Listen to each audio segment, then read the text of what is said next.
बिस्मिल्लाहिर्रहमानिर्रहीम। अस्सलाम वालेकुम वीवर्स, मैं वेलकम करती हूँ आपका अपने यूट्यूब चैनल ड्रेसिंग मेनिया पर। आज की वीडियो में आपके साथ माइक्रो वेलवेट 9000 जो कि बाज़ार में सूट के हिसाब से फैब्रिक अवेलेबल है, इसके ट्राउज़र्स की कटिंग और स्टिचिंग शेयर करने जा रही हूँ। इसके बैक पे मैंने लाइक्रा फ्यूजिंग, नेट फ्यूजिंग, जो मर्ज़ी से नाम दे, इसको घर पर ही फ्यूज़ किया था। इसकी वीडियो ऑलरेडी मैंने अपने व्लॉग के चैनल पे शेयर कर दी थी। ये इतना कोई मुश्किल काम नहीं है, लेकिन बहरहाल हम इसे घर पर भी कर सकते हैं। यहाँ पे मैंने फैब्रिक को पहले चौड़ाई के रुख पे डबल फोल्ड किया है और ये तकरीबन 45 इंचज़ वाइड फैब्रिक होता है। इसकी कन्नी में थोड़ा सा खिंचाव है, इस पे हमने फ्यूजिंग जब लगाई है और इवन कि हम बाज़ार से भी लगवाते हैं तो कन्नी की साइड पे थोड़ा सा खिंचाव होता है, तो उसको हम थोड़ा सा बाहर की तरफ निकाल देंगे। फैब्रिक के ओपन साइड्स मेरी तरफ हैं और उसका जो फोल्डेड हिस्सा है मुझसे दूरी पे है। सबसे ऊपर जो ये निशान मैं लगा रही हूँ, ये हमारे पास एक्स्ट्रा जो कपड़ा तिरछान होती है उसको बैलेंस करने के लिए लगाया गया है। इस ट्राउज़र पे बेल्ट अलग से लगेगी, तो यहाँ पे मैंने एक सिलाई का मार्जिन, आप आधा इंच भी रख सकते हैं, 3/4 ऑफ एन इंच जिसे हम पौन इंच कहते हैं वो भी रख सकते हैं, तो मैंने पौन इंच के हिसाब से रखा है। ये वाला जो दूसरा निशान लगाया है ये सिलाई का मार्जिन है। यहाँ के ऊपर हमारे पास 1 इंच या 1.25 इंच के करीब बेल्ट आएगी, तो हमने अपने ट्राउज़र्स की मेजरमेंट इस हवाले से रखनी है। जो हमने दूसरा निशान लगाया है उससे नीचे असूलन तो मुझे 10.5 इंच के बजाय 9.5 इंच यहाँ पे आसन रखनी चाहिए, लेकिन मैं 10.5 इंच रख रही हूँ क्योंकि मुझे ऐसा फ़ील हो रहा है कि यहाँ पे शनील या वेलवेट में हम लोग को आसन थोड़ी सी बड़ी कर लेनी चाहिए। अगर आप कंफर्टेबल नहीं हैं तो आप 1 इंच कम कर सकते हैं। ये आसन की गहराई कहाँ से मार्क की जाती है? या आपके हिप का उभार जो होता है उसकी गोलाई का चौथा हिस्सा होता है। अच्छा, इसके बाद दूसरा निशान हमारा लगेगा टोटल ट्राउज़र्स की लेंथ का। 1 इंच ऊपर मैंने जो छोड़ा था बेल्ट के हिसाब से, अब उसके लाइन के ऊपर मैंने इंची स्टेप रख के 36 इंच यानी 36 इंचज़ मार्क कर लिया है। ये मेरे पास ट्राउज़र्स की लेंथ है, लेकिन इसमें भी मैंने आधा इंच बढ़ाया है क्योंकि इसके बैक पे जो फोल्डिंग का कपड़ा जाने वाला है वो हम एक्स्ट्रा लगाएंगे। शुरू में मैंने आपसे कहा था कि यहाँ पे कन्नी वाले हिस्से थोड़े से फ्यूजिंग के साथ स्ट्रेच हो जाते हैं। इसकी कन्नी भी थोड़ी सी स्ट्रेची है, तो उसको छोड़ने के बाद मैंने एक अंदाजे के हिसाब से कर्व स्केल से थोड़ा सा गुलाई में मार्क लगा लिया। अब इन निशानात से आगे हम कमर का भी निशान लगाएंगे और थाइस को भी मार्क करेंगे। जो ऊपर की तरफ निशान है उससे 12 इंच अंदर, और जो ये नीचे की तरफ हल्का सा खम दिया है मैंने, इससे भी अंदर 12 इंच ही मैंने निशान लगाया है और इसके बाहर 2.5 इंच का निशान लगाया है। ये मेरे हिसाब से मीडियम साइज़ की ट्राउज़र्स की चौड़ाई है, मेरे थाइस के हिसाब से है। मैंने बहुत दफ़ा मेजरमेंट्स लेना बताई हैं, आप अपने हिसाब से इसको एडजस्ट कर सकती हैं। फिर हम लोगों ने हल्का सा जो तिरछा निशान लगाया वो 1 इंच का है और इसे यहाँ पे गोलाई पे मार्क कर देना है। यहाँ तक हमारी आसन भी कंप्लीट हो जाती है। और जो ये थाइस के 2 निशानात बनते हैं हमारे पास, इसका सेंटर लेना ज़रूरी है। इसकी वजह ये है कि हमें पाइंचा मार्क करना है।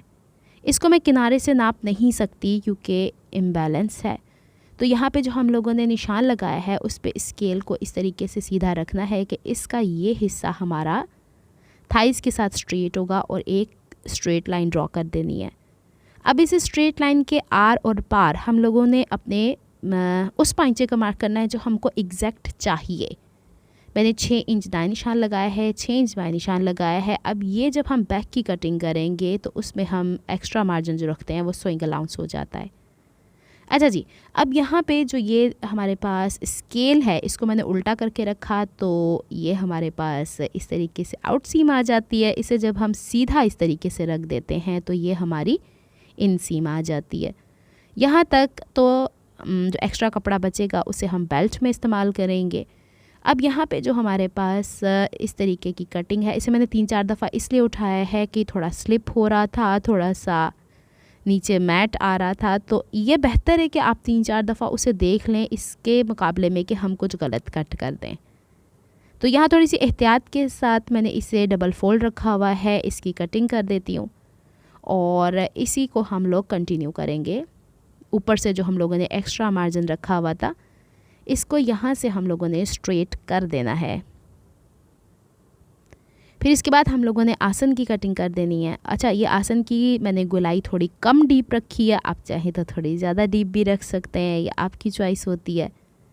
फिर हम यहाँ से इन सीम की कटिंग करते हैं, देन हम लोग इसके बॉटम की भी कटिंग कर देंगे।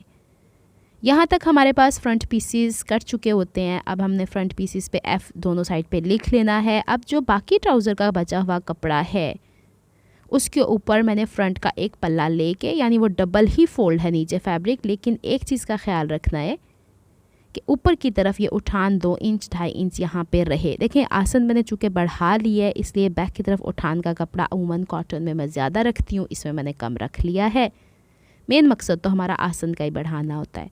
अब ये हमारे पास जो थाइस की लाइन थी, इसको मैंने एक्सटेंड किया है, बैक के ऊपर 1/2 इंच नीचे लेके गई हूँ और 2.5 इंच बाहर निकाला है। कमर की साइड से भी हम लोगों ने इसे 2 से 2.5 इंच बाहर निकाल लेना है, यानी यूँ समझिए कि ये हमारे पास सोइंग अलाउंस हो जाता है। अब इस लाइन को मैं स्ट्रेट नीचे की तरफ ले आती हूँ इस तरीके से, क्योंकि अक्सर जब मैं हल्का सा कर्व देती हूँ तो कुछ बहनें शिकायत करती हैं कि ये गोलाई में भी होता है। तो आप दोनों तरीक़ों से इस पे काम कर सकती हैं। तो चलें, आज मैंने आपकी ख्वाहिश को पूरा कर दिया और यहाँ पे इसे मैंने वैसे जैसे कि फ्रंट की गोलाई है, बैक की भी गोलाई कर दी है। ऊपर की तरफ जो हमारे यहाँ पे 2.5 इंच छोड़ा था, इसको हल्का सा कर्व दे के आउटर सीम से मिला देना है। पाइंचे की तरफ मैंने यहाँ पे 2.5 इंच एक्स्ट्रा लेके, एक चीज़ का ध्यान रखना है कि जो आपका स्केल फ्रंट की तरफ जितना डेप्थ में था, उतनी ही डेप्थ को आपने बैक के हिसाब से यहाँ पे मार्क करना है, ऊपर नीचे मत कीजिएगा। यहाँ तक हमारी मार्किंग कंप्लीट हो जाती है। बाहर की साइड से हम लोगों ने इसे एज इट इज़ ही कट करना है। मैं जो सारा सिलाई का मार्जिन है वो इन सीम की तरफ लिया करती हूँ। बाज़ कटिंग्स ऐसी भी होती हैं जिसमें बाहर की तरफ हमें सीम इस तरह लेनी पड़ती है, तो ये डिपेंड करता है कि हम कटिंग किस तरीके की कर रहे हैं। बहरहाल जी, अब हमने जिस हिसाब से मार्किंग की है उसी हिसाब से हम इसकी कटिंग किए जा रहे हैं। और गोलाई के ऊपर थोड़ा सा कैंची को एहतियात के साथ, और एक चीज़ का और ख़्याल रखना है कि वेलवेट का कपड़ा थोड़ा स्लिपरी है, इसके ऊपर जो हमने फ्यूजिंग लगाई है ये भी स्लिपरी है, तो थोड़ा पेशेंट होके, यानी कि पेशेंस के साथ काम कीजिएगा। बहरहाल जी, अब आगे बढ़ते हैं, इसके बॉटम की भी कटिंग कर लेते हैं। अब बारी आती है कि अलहदा-अलहदा हर हिस्से पे हमने कमर की साइड पे सेंटर का निशान लगाना है। फिर इसको 5 इंच मैंने डीप ले लिया है और यहाँ इसके आर पार मैंने 3/4 इंच एक तरफ, यानी जिसे हम 1/4 इंच कहते हैं, वो एक तरफ 1/4 इंच दूसरी तरफ निशान लगाना है। यानी ये हमारे पास ये जो प्लीट है ना, ये बनेगी 1.5 इंच चौड़ी। इसे मैंने क्यों करना मुनासिब समझा है, क्योंकि ऊपर चाहती तो मैं अलहदा कॉटन का फैब्रिक लगा के और इलास्टिक बैंड ओवरऑल लगा देती, लेकिन वो मैंने पहले भी शेयर किया था। आज की वीडियो में आपको बेल्ट लगाना बताऊंगी, कहीं पे भी आपको बेल्ट की साइड पे कॉटन का कपड़ा नज़र नहीं आएगा। ये देखिए, इसको हमने पहले तो इसी रुख पे आयरन करना है, फिर हमने प्लीट के जो बैक वाला हिस्सा होता है उसकी डायरेक्शन आउटवर्ड कर देनी है, यानी जो हमारी साइड की सिलाई आती है उस तरफ कर देनी है। अच्छा, ये वाली प्लीट हम लोगों ने दोनों साइड्स के ऊपर, अच्छा जब ये प्लीट स्टिच होती है तो इसमें हल्का सा खम आता है, तो यही इसकी खूबसूरती है। अभी आप आगे आगे जैसे बढ़ते जाएंगे तो आपको अंदाज़ा होता जाएगा कि हम लोगों ने इस काम को कैसे प्रॉपर वे में करना है। अब इसकी आसन की सिलाई पहले लगनी है, लेकिन जहाँ पे इन सीम आती है ना, वहाँ पे आपने कोई 1/2 इंच 1/4 इंच छोड़ देना है। सिलाइयाँ लगाते हुए आपने कपड़े की पोजीशन का बहुत ख्याल रखना है, इसको खींचतान के बराबर करने की कोशिश नहीं करनी। अच्छा, वैसे तो इसमें इतना स्ट्रेच है नहीं इस वेलवेट के अंदर, और ऊपर से जब हमने इसे फ्यूज़ कर दिया है तो और थोड़ा स्टेबल हो गया, लेकिन इसकी इलास्टिसिटी वहीं पे है। ये चीज़ आपने ध्यान रखनी। ये देखें, मैंने इतनी दूर रख के पक्का करके उतार दिया है। अच्छा, आसन के ऊपर भी मैंने सिलाई का मार्जिन दाएं बाएं शिफ्ट कर दिया है। इसको मैंने ओवरलॉक इसलिए नहीं किया कि इसके कोई धागे तो निकल नहीं रहे। अच्छा, अब इसको आपने जब आसन को स्टिच किया ना, तो अपने दिमाग में रखनी है ये बात कि आपकी वेस्ट कितनी आई है। सेम यही प्रोसेस मैं रिपीट कर रही हूँ बैक के लिए। इसका क्या फ़ायदा है, कपड़ा तो मुझे ऊपर से इतना ही चौड़ा चाहिए। ये प्लीट जब हम डालते हैं, ये हमें वेयर करते हुए फिटिंग देती है, और दूसरा ऊपर इलास्टिक ज़्यादा ना हो जाए, यानी कि इलास्टिक कम और कपड़ा बहुत ज़्यादा घना हो गया, फिर इलास्टिक उसके अंदर से सही से मूव नहीं होगी। इस वजह से हम लोगों ने ये प्लीट्स को इसमें इंसर्ट किया है। बहरहाल जी, अब यहाँ पे हमारी ये प्लीट की डायरेक्शन थोड़ी सी ऐसी ऐसी आई है, इसको भी हमने अच्छे से प्रेस कर लेना है। इसकी भी डायरेक्शन आपने अंदर की साइड से बाहर वाली तरफ रखनी है। इसको मैंने थोड़ा रॉन्ग प्रेस कर दिया था यहाँ पे, ऊपर से जस्ट बैलेंस करने के लिए। ये इस तरह जानी है, आसन की साइड पे नहीं आनी, आसन से दूरी की तरफ आनी है। अच्छे से आयरन करने के बाद दूसरी तरफ भी प्लीट मैंने ऐसे सेंटर में ही इंसर्ट कर ली है और फिर इसकी भी आसन की वैसे ही सिलाई होगी, यानी कि जहाँ पे इन सीम हमारी आ रही है वहाँ से आधे इंच पौने इंच जितना आप सिलाई का मार्जिन रखना चाहती हैं उस हवाले से आप रखिएगा। बहरहाल जी चलें अब इसको सिलाई करते हैं। थोड़ा सा ऊपर उठा के रखिएगा, बहुत घसीट के इसके ऊपर फुट चलाने की ज़रूरत नहीं है। यहाँ तक हमने रोक के पक्का कर लिया है। अच्छा, अब बारी आती थी बैक के ऊपर हम लोगों ने इलास्टिक लगानी है। तो साइड से जो कपड़ा बचा था उसको मैंने, इलास्टिक की चौड़ाई बनती है कोई 1 इंच, तो मैंने कोई तकरीबन 3 इंच ऊंचाई की ये जो आप शनील का कपड़ा देख रहे हैं वेलवेट का, वो कट कर लिया है जो हमारे ट्राउज़र की साइड से बचा है। अब इसको मैं बैक साइड से ऐसे अच्छे से 1 फुट के गैप से सिलाई लगा लूँगी और फिर इसको पलट के हम फ्रंट की तरफ लेके जाएंगे। बैक के ऊपर यहाँ पे इलास्टिक लग रही है, फ्रंट के ऊपर बेल्ट लग रही है। आप ख़ुद देखिएगा इसकी अच्छी सी फिनिशिंग आ जाने वाली है। बहरहाल यहाँ पे हमने थोड़ी सी एहतियात के साथ, क्योंकि बैक की तरफ कपड़े की उठान ज़्यादा है, क्योंकि आपको पता है कि जहाँ पे हम लोगों की आसन आ रही है वहाँ पे हमने 2 इंच का मार्जिन ऊपर की तरफ उठान दी थी। और ये कपड़ा जो हम लगा रहे हैं ये स्ट्रेट वाला है, तो थोड़ा सा आपको लगेगा कि ये थोड़ा मुश्किल काम है, लेकिन हो जाता है। अब इसको हमने अच्छे से आयरन किया, फिर इसके बाद यूँ पलट के इसकी क्रीज़ बनाई और बहुत ज़्यादा घसीट के इस्त्री करने की ज़रूरत नहीं। मैंने घसीटने का लफ्ज़ इसलिए बार बार इस्तेमाल किया है, ना तो सिलाई में इसे ज़्यादा खींचिएगा ना इसे इस्त्री में ज़्यादा खींचिएगा, इसके फ़र जो ऊपर होते हैं ना वो थोड़े से मुतासिर हो जाते हैं। अच्छा, इसको यूँ फ़ोल्ड करना है और फिर इसके ऊपर मैंने पहले तो ये सोचा था कि साथ साथ इलास्टिक लगाती जाऊँगी। देन आई रियलाइज्ड कि हमें पहले नेफ़ा बना लेना चाहिए। मैंने देखा था इलास्टिक रख के इसके अंदर के कितना हिस्सा मुझे मोड़ना चाहिए और इसके ऊपर मैंने सिलाई लगा ली है। पूरी सिलाई लगा के इसलिए दिखा रही हूँ कि बाज़ बहनें बाद में कह सकती हैं हमारा तो स्ट्रेच आया। स्ट्रेच नहीं आना चाहिए, जितना मार्जिन आपका है उसी हवाले से आपकी यहाँ पे सिलाई होनी चाहिए। एनीवेज इसकी सिलाई कंप्लीट करते हैं। बस एक रूल है कि आपकी जितनी इलास्टिक है उस हिसाब से इसका गैप बने और जो आपकी ऑलरेडी सिलाई लगी हुई है इस कपड़े को बैक तरफ से स्टिच करते हुए फ्रंट की तरफ लाते हुए वो इसके अंदर छुपे। और आपने कोशिश करनी है कि धागे का इंतखाब ऐसा करें अपनी वेलवेट के हिसाब से कि अगर कहीं पे थोड़ा बहुत दिख भी रहा है तो ऐसा ना दिखे कि वो बिल्कुल ही ऑकवर्ड लगे और बिल्कुल ही शेड उसका आउट हो रहा हो। चलिए जी, अब इसकी सिलाई हम यहाँ कंप्लीट कर लेते हैं। फिर इसके बाद मैंने इलास्टिक किस हिसाब से कट की थी ये तो अब आपकी जितनी वेस्ट होती है वो आपने जिस पे वेयर करना होता है उसमें से आपने फ्रंट का हिस्सा निकाल के बैक वाले हिस्से को कवर करना होता है। बहरहाल पहले मैं इसको आयरन कर लेती हूँ। मैंने पहले तो इलास्टिक ये 13 इंच की काटी है। फ्रंट का हिस्सा मेरा बन रहा था टोटल 18 इंच और अगर आप 13 इंच इसमें ऐड कर लेती हैं तो आप टोटल करके देख लीजिएगा। बहरहाल 34 इंचज़ वेस्ट के हिसाब से मैंने इसे, क्योंकि साइड की सिलाई भी निकलनी है तो ये अंदाज़ा थोड़ा बहुत तो आपको ख़ुद करना पड़ेगा। एग्जैक्ट मैं नहीं कर सकती क्योंकि इलास्टिक जब हमने बाद में डाली है तो आप ख़ुद अपनी कमर के हिसाब से थोड़ा सा इसको आगे पीछे करके देख लीजिएगा। क्योंकि many times I already told you elastic कभी बहुत ज़्यादा इलास्टिसिटी की आती है, कभी थोड़ी सी स्टबर्न सी होती है, तो ये आपकी हिसाब से चलता है। इसका कोई हार्ड एंड फास्ट रूल नहीं है। लेकिन फ्रंट की बेल्ट जितनी आपकी बनती है ना उसके बाद आपने बैक की इलास्टिक को लेके चलना है। अच्छा देखें, मैंने यहाँ पे ना दोनों किनारों पे इलास्टिक की सिलाई लगा ली थी, फिर इसको मैंने खींच के अच्छे से इसके ऊपर सिलाई लगाई। देखिए कितने अच्छे से इसकी सिलवटें आई हैं, चुन्नटें आई हैं। बहरहाल जी इलास्टिक जब आखिर में तैयार हुई है ये 34 इंचज़ वेस्ट के हिसाब से थोड़ी लूज़ ही रही है। जाहिर सी बात है, मैंने इसमें ना सामने की तरफ कोई फ्लायर लगाया है ना जिप लगाई है, तो इतनी तो एडजस्टेबल होनी चाहिए। अच्छा जी, आगे की तरफ चलते हैं। ये जो कपड़ा हमारा फ्रंट के बेल्ट के हिसाब से जो हमारे फ्रंट के ट्राउज़र में से एक्स्ट्रा कपड़ा बचा हुआ था उसी के ऊपर मैंने डबल फोल्ड पे रखा है। अच्छे से मैं इसको एडजस्ट कर रही थी और आपको आसानी से सिखाने के लिए इसके और भी बहुत सारे तरीके हैं, जैसे कि हम बैन वगैरह बनाते हैं वैसे भी हो सकता था, लेकिन मैंने इसी को डायरेक्टली इसके ऊपर रखा है। जो निशान है उसके हवाले से थोड़ा सा बढ़ा लीजिएगा। इसके बाहर आपने 1/2 इंच बढ़ाना है क्योंकि आपका ये सोइंग अलाउंस जाने वाला है। और जो आपकी बैक की इलास्टिक टोटल बनी है ना 1 इंच या 1.2 इंच इसके करीब, उसकी हाइट के बराबर आपने ले लेना। अच्छा, मैंने पता क्या किया था, पहले इसकी सिलाई मार्जिन लेके ना तो 1.5 इंच ऊपर रख दिया था। देन आई रियलाइज्ड कि मैं सिलाई इसको डायरेक्टली यहीं क्यों ना कर लूँ। बाज़ औक़ात आपको काम करते करते पता चलता है कि आप यूँ भी तो कर सकते हैं।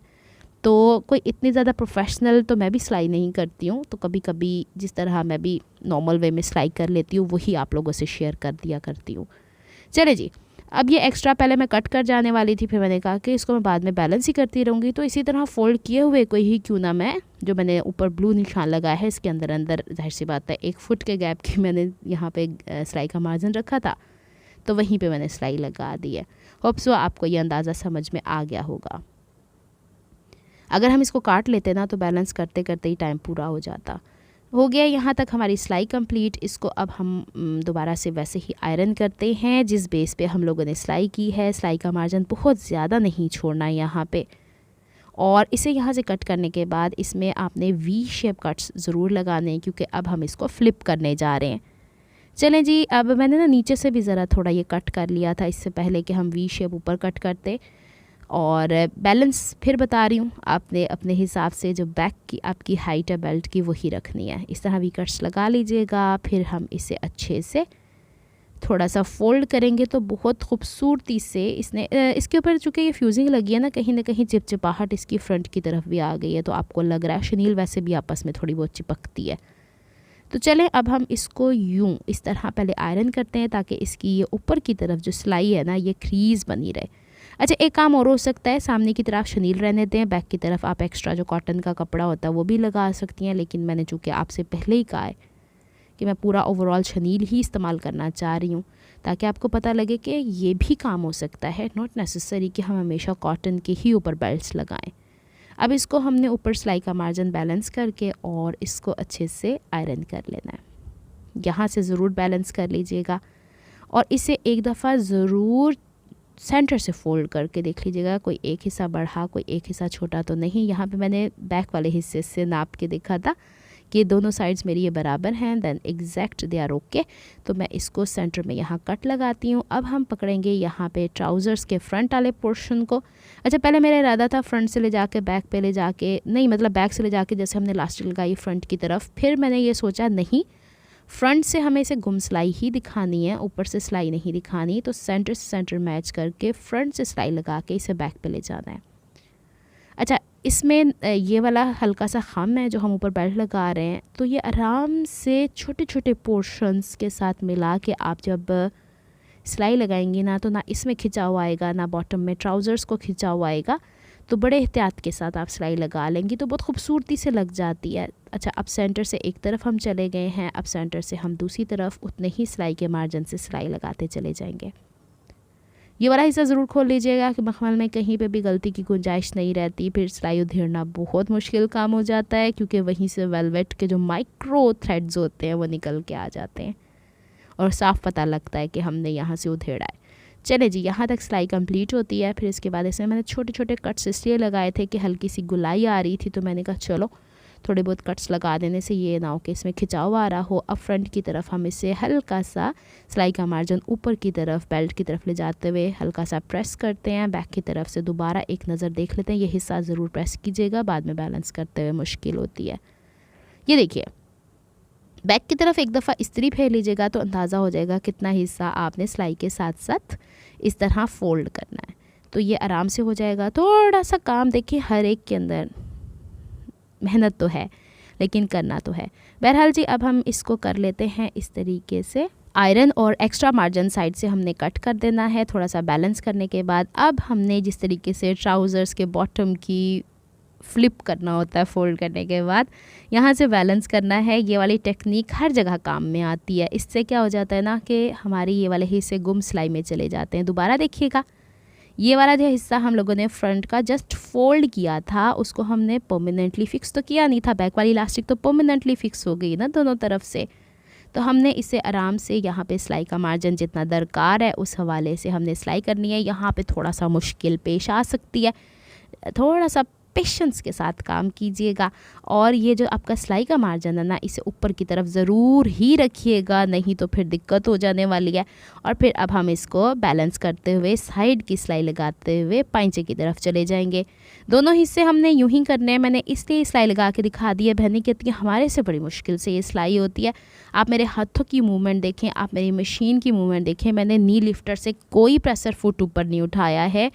आराम से ये सिल जाती है। अच्छा हाँ, एक काम और हो सकता है कि आप 16 नंबर की सुई या 14 नंबर की सुई से ये काम करें अपनी मशीन से। अगर आप वो सिंपल दूसरी मशीनें भी इस्तेमाल कर रही हैं तो 14 नंबर की नीडल लगा के देख लीजिएगा, नहीं तो 16 परफेक्ट रहती है, हर तरह के फैब्रिक को स्टिच कर देती है।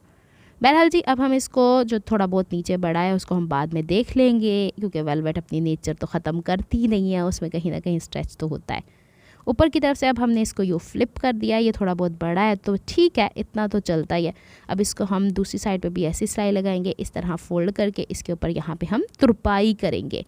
देख लें, दूसरा हिस्सा भी मैंने आप ही के सामने कर दिया। अगर आप चाहती हैं एक तरफ ज़िपर लगाना तो वो मैं फिर किसी और वीडियो में किसी और फैब्रिक पे बता दूंगी, क्योंकि ज़िपर बहुत सारे तरीक़ों से लगते हैं।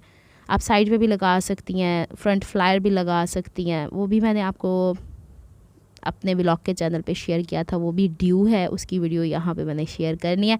बहरहाल वो भी इंशाल्लाह मैं किसी वक्त शेयर कर दूँगी।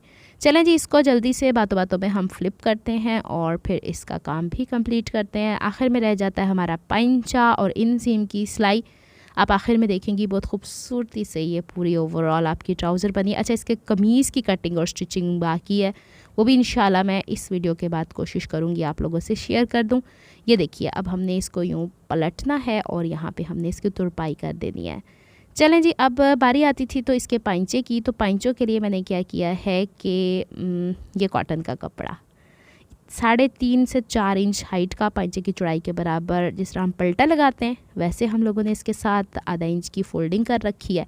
और थोड़ा सा बढ़ा के यहाँ से स्टार्ट कीजिएगा और बिल्कुल किनारे की सिलाई लगाते चले जाना है। और इसको जितना आपने सिलाई का मार्जिन रखा है बॉटम में, देखें जब आप 4 पोर्शंस में ट्राउज़र्स की कटिंग करती हैं तो सेंटर में ये हल्का सा खम आता है, ये नेचुरल है। अभी मैं फ़ोल्ड करके दिखाऊंगी ना बैक की तरफ तो आपको समझ में आएगा, तो वो नेचुरल है, इसको रहने दीजिएगा। अब हम इसकी सिलाई यहाँ पे कंप्लीट करते हैं और इसको आयरन करेंगे जिस तरीके से हमने इसे स्टिच किया हुआ है। और फिर इसके बाद इस वाले पलटे को हमने यूँ बैक की तरफ फ्लिप कर देना है ओवरऑल। ये देख रहे हैं आप लोग, हल्का सा खम आ रहा है, ये तो आएगा, इट्स नेचुरल। तो कोशिश करें बैक की तरफ या तो रेप पट्टी लगा लें, नहीं तो अगर सीधी भी लगा रही हैं तो छोटी सी चुन्नट कहीं आ रही है तो कोई मायूब बात नहीं है, ये नेचुरल चीज़ है। चलें जी, अब हम इसको यूँ अच्छे से फ़ोल्ड करते हैं और हम ऊपर की तरफ जो 1/2 इंच का मार्जिन फ़ोल्ड करना है वो भी फ़ोल्ड करेंगे। मैंने वेलवेट के हिसाब से एक चीज़ इस वीडियो में ऐड कर दी है, आप लोगों ने उम्मीद है इसको समझा होगा। अगर आपको मेरी एफर्ट्स पसंद आती हैं तो please like my videos, subscribe to my channel, hit on the notification bell for more updates. मैंने कहा साथ साथ ये भी एक हरफ हमको कहते जाना चाहिए, बल्कि जुमले। बहरहाल साइड से हम लोगों ने इसको कटिंग कर देनी है और अकॉर्डिंग टू विड्थ, और फिर इसके बाद देखते हैं इसके पांचे की हम फोल्डिंग कैसे करते हैं। ये देखिए, यहाँ पे मैंने ना एक तरफ पहले सिलाई लगा दी थी, ये वाला अभी आपने तरीका सीखा है ऊपर इलास्टिक की तरफ लगाते हुए, सेम वही हम लोग यहाँ पे फोल्ड कर देने वाले हैं। और बस फिर अच्छा, एक चीज़ का और ना कि मैं हमेशा म्यानी की सिलाई लगा के फिर आसन जोड़ती थी, इस तरह के ट्राउज़र्स में आसन पहले जुड़ गई है। चलें उसको अभी मैं हल बता देती हूँ। चलें यहाँ से सिलाई लगाना स्टार्ट करते हैं। मैंने कोई हिस्सा आप ही की सहूलत के लिए स्किप नहीं किया है ताकि आप समझ लें इसको। चलें सिलाई लगाते हैं। अब आपके सामने देखें, कोई हिस्सा नहीं बढ़ा, कोई हिस्सा नहीं छोटा हुआ, और जहाँ पे आसन की तरफ बढ़ते चले जा रहे हैं ना, वहाँ पे दूसरी तरफ म्यानी की सिलाई मैंने पहले लगा दी थी। अगर आपकी कटिंग एक्यूरेट हुई है ना, तो ये देखिए ना, तो यहाँ से कोई हिस्सा बढ़ेगा ना छोटा होगा। यहाँ से आपने बैलेंस कर लेना है और सिलाई ले जाके डायरेक्टली वहाँ रोकनी है जहाँ पे मरून धागा आप आसन का देख रहे हो। पक्का कर लिया। यहाँ से मैंने फ़्लिप कर लिया। फ़्लिप करने के बाद इसके अंदर मैंने ना डबल साइडेड टेप लगा दी थी। ये थोड़ा बहुत बढ़ेगा, हो जाता है, हर चीज़ बिल्कुल एग्जैक्ट नहीं होती है। इसके अंदर मैं डबल साइडेड टेप लगा के और इसको कर दिया है आयरन। और अभी मैं आपको यहाँ पे इस तरह आयरन करके दिखा रही हूँ, सीधा करके दिखाती हूँ। ये देखिए जनाब, हमारा ट्राउज़र्स हो गया है कंप्लीट अल्हम्दुलिल्लाह। थोड़ी सी इसमें बैलेंस देने के लिए मैंने थोड़ा सा लगाया था शर्ट में, शायद मैं लाइक्रा फ्यूजिंग ना लगाऊं, उसको मैं वैसे ही स्टिच करके आपको दिखा दूंगी। उम्मीद करती हूँ आपको ये सारी डिटेल्स समझ में आई होंगी, बहुत सी कन्फ्यूजन्स आपकी दूर हुई होंगी। इसकी वेस्ट देख लें, कहीं से बड़ी कहीं से छोटी नहीं है, ईज़िली आप वेयर कर सकती हैं। ज़िपर लगाना चाहती हैं तो आपकी चॉइस है, उसका मेथड थोड़ा चेंज होता है, लेकिन बाज़ार से ऐसे ही वाले ट्राउज़र्स मिलते हैं। और इसको हम बाद में तुरपाई कर लेंगे। प्लीट्स डालने का मकसद ये था कि ये थोड़ा सा पहनने में भी आसानी रहे, फिटिंग भी अच्छी रहे। और ये देखिए आप ही के सामने मैंने सिलाई लगाई है। कोई हिस्सा नहीं बढ़ा, कोई हिस्सा नहीं छोटा हुआ, कहीं से कोई स्ट्रेच नहीं आया। अच्छा यहाँ पे ना थोड़ा सा मुझे जैसे फ़ील हुआ था, ये इंसीम यहाँ से थोड़ा सा मुझे फ़ील हुआ था ये जो बढ़ गया ना, इसको मैंने देखा तो मैंने इसको गलती से फ़ोल्ड कर दिया था, इसे मैंने सही कर दिया है। अब दोबारा से मैं आपको दिखा रही हूँ। ये देखिए चुन्नट सी जो पड़ गई थी ना, अपनी गलती से ये मैंने सही कर दिया। इसको मैं कर दूँगी यहाँ पे तुरपाई अंदर की तरफ, और ये हो गया है हमारा कंप्लीट। ये छोटी छोटी सी गलतियाँ जो होती हैं ना, उसको खुद ही सही करना पड़ता है। मिलती हूँ मैं आपसे नेक्स्ट वीडियो में किसी नए टॉपिक के साथ, किसी नए प्रोजेक्ट के साथ, कोई नया आइडिया लेके। तब तक के लिए दुआ में याद रखिएगा, अपना बहुत सारा ख्याल रखिएगा। नेक्स्ट वीडियो तक के लिए अल्लाह हाफिज़।